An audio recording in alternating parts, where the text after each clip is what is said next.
apparently I'm second generation black Caribbean and half white Scottish, whatever that means.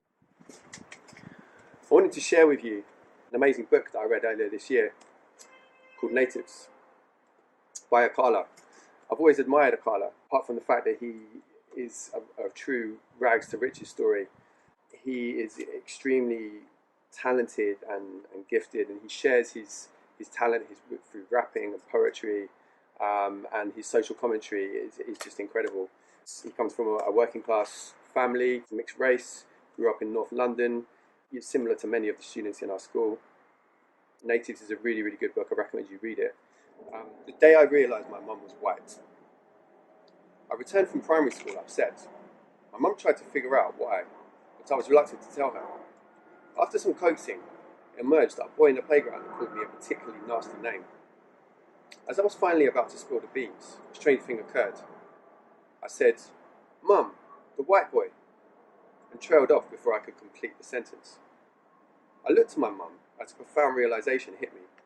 With a hint of terror and accusation, I said, "But Mum, you're white, aren't you, Mummy?"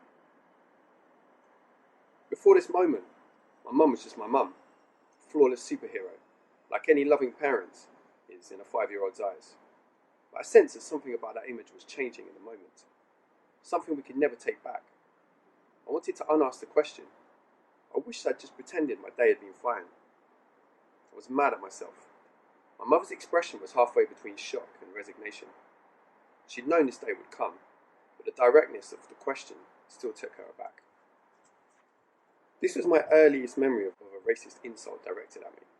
There were countless more to come, of course. The overriding feeling that I remember from the numerous instances of verbal racial abuse growing up was a sense of shame. A shame that was somehow incomparably deeper than a boy insulting your mum. The other taboo that, when broken, was almost sure to result in a fight. Racist insults leave you feeling dirty, because even at 5 years old, we already know on some level, in the society at least, we are indeed lesser citizens, with all the baggage of a racialized history following us, ghost-like, about our days. We are conquered people, living in a conqueror's land. And as such, we are people without honour.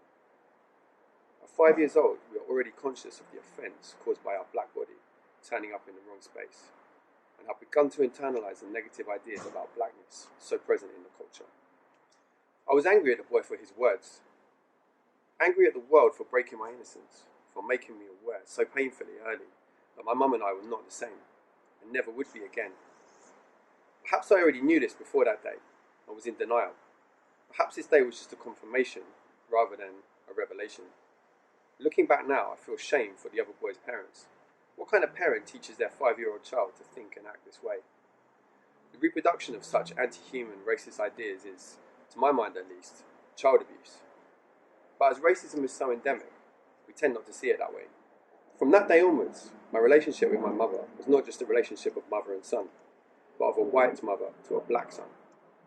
Race had intervened in our relationship and would be a mediator of it forevermore, marking both our actions and attitudes, colouring our conversations and heightening unusual conflicts between mother and son, mapping onto them the loss and suffering of the black world at the hands of whitey, and the strange mix of guilt, fear and superiority that a great many white people feel every day as a result, but rarely talk about openly.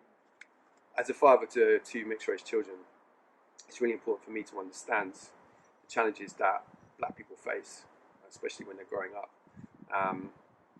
And I'm consciously aware of the fact that as my children do grow up, that they may feel barriers between us, me being a white man and living through a life of privilege, even though I come from a working class family. I've certainly had a life of privilege, and it's really, really important for me to